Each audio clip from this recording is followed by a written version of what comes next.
ये शख्स जिसका नाम सलाहुद्दीन था, जो कि अब पुलिस गर्दी का शिकार होकर इस दुनिया से जा चुका है, ये सिर्फ इस कैमरे का ही मुंह नहीं चिढ़ा रहा बल्कि इस बेइस और जालिम निज़ाम को मुंह चिढ़ा रहा है। उस निज़ाम को जिसकी तब्दीली का नारा मौजूदा वज़ीर-ए-आज़म पिछले 23 सालों से लगा रहे थे, जिनको वोट ही तब्दीली के लिए मिला था। लेकिन ऐसा क्या हो गया कि 1 साल गुजरने के बावजूद ये फरसुदा निज़ाम तब्दील ना हो सका? क्या इसका ज़िम्मेदार उस्मान बुज़दार है, वज़ीर-ए-आज़म इमरान खान है, या ये मलबा भी पिछली हुकूमतों पर ही डाल दिया जाए? चलें इस पर ज़रा तफसील से बात हो जाए।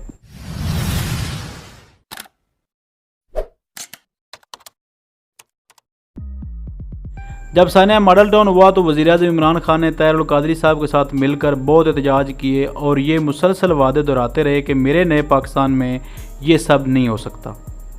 उस वक़्त इनकी बातें चूँकि हकीकत पर मबनी थी, इसलिए अवाम ने वोट देकर साहिब को वज़ीर-ए-आज़म हाउस में भेज दिया।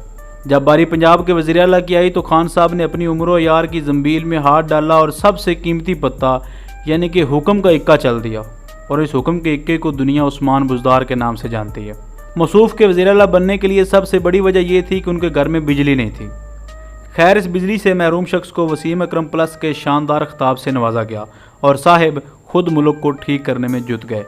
इस वसीम अकरम प्लस पर पहली बिजली इस वक्त गिरी जब DPO पाकपतन को तब्दील कर दिया गया। वजह यह थी कि उन्होंने खातून अव्वल की बेटी के साथ मुबैना तौर पर बदतमीज़ी की थी। अब चूँकि लोगों ने साबका हुकूमती ख़ानदानों की इन्हीं बातों को नापसंद करते हुए तब्दीली को वोट दिया था, लिहाजा लोग तो फट पड़े। मामला सुप्रीम कोर्ट तक पहुँच गया और इस तरह ये बला टली।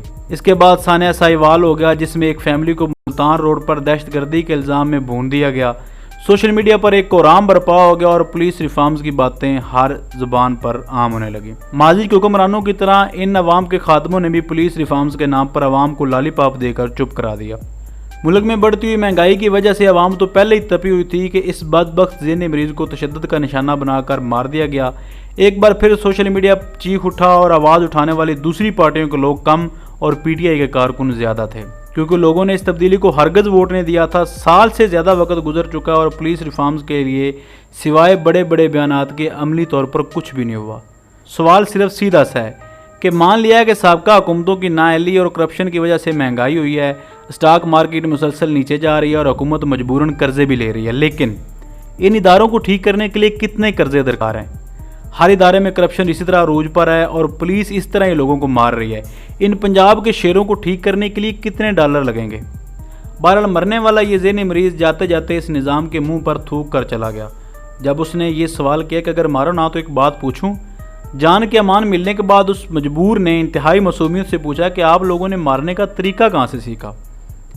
अब इसकी और वीडियोस भी सोशल मीडिया पर गर्दिश कर रही हैं, जिनमें वो मासूम बार बार पानी मांग रहा है कि पंजाब पुलिस के बहादुर सपूत इसे कुत्ते की आवाज़ें निकालने का कहते और वो गरीब पानी खातर ये आवाज़ें भी निकालता है। मेरा दिल तो नहीं मानता कि जनाब वज़ीर-ए-आज़म ने ये वीडियोस नहीं देखी होंगी, यकीनन देखी होंगी। इसके बावजूद वज़ीर-ए-आज़म की जानिब से ये खामोशी PTI के सपोर्टर्स को मायूस कर रही है। आखिर कब तक ये मावराए अदालत कत्ल होते रहेंगे? कब वो दिन आएगा जब अमीर और गरीब के लिए कानून बराबर होगा? बासियत कौम, ये हमारे लिए शर्म का मुकाम है। इक़्तिदार की कुर्सियों पर बैठे इन हुक्मरानों को कब ख्याल आएगा और कब इन गुल्लू बट्टों से निजात मिलेगी? मरकज़ में हुकूमत उसी की बनती है जो पंजाब से जीते, और जो पंजाब हुकूमत की परफॉर्मेंस जा रही है उसको देखते हुए ये यकीन से कहा जा सकता है कि अगर यही हालात रहे तो अगली हुकूमत इमरान खान को तो हरगज़ नहीं मिलेगी, क्योंकि मैशत की बदहाली, कर्जे और महंगाई ये वो तमाम चीज़ें हैं जिनका इल्ज़ाम आप दूसरी हुकूमतों पर लगा सकते हैं कि ये सब कुछ साबका हुकूमतों का किया दर है। लेकिन आपने इदारों को ठीक क्यों नहीं किया? ये सवाल अवाम आपसे पोलिंग डे पर ज़रूर पूछेगी।